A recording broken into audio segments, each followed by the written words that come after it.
معلوم گردید که نقشه چهاربینی با وزارت مذکور 7 ینور سال 2014 وارد گردیده با سفارش راهبریت وزارت به ریاست مبارزه بر ضد گردش غیرقانونی مواد مخدر جهت اجرا و کاربری ارسال کرده شده است. نقشه مذکور از 10 بند عبارت بوده. چهاربینی‌های به نقشه گرفته شده وضع مخدراتی به معامله جمهوری را در بر می‌گیرد.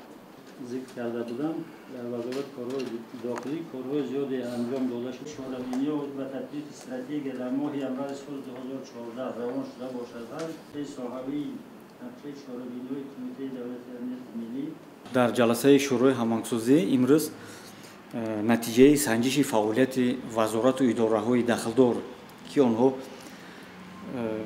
با تطبیق استراتژی ملی جمهوری تاجیکستان اوید به مبارزه با مواد مخدر پیش بینی شدند. همه همین مسائل در همین جلسه شروع هماهنگسازی امروز دیده برآمد شدند. بسیار مسائل بررسی کرده شدند. مسائل رفع کمبودی‌ها که در نتیجه همین نتیجه‌های در نتیجه تفتیش همش معین شد، همین مسائل محاکمه کرده شدند. اینچنین روند عملی شوی تطبیق همین استراتژی در شهر دوشنبه محاکمه کرده شدند. اینچنین لایحه قراری پروتکل جلسه شورا در همین مسئله محاکمه کرده شد. در رفت سنجش بسیار کمبودی‌ها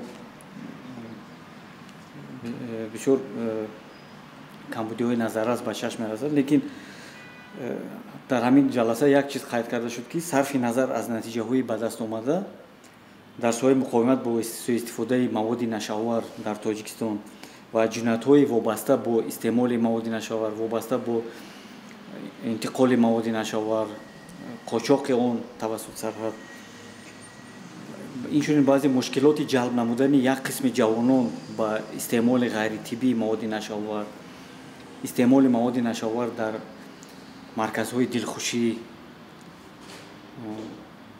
معاملات غیرقانونی مواد نشاور در جمهوری تاجیکستان، همین مسائل ها در همین جلسه شروع هماهنگسازی سوء استفاده مواد نشاور همین مسائل ها محاکمه گردیدند.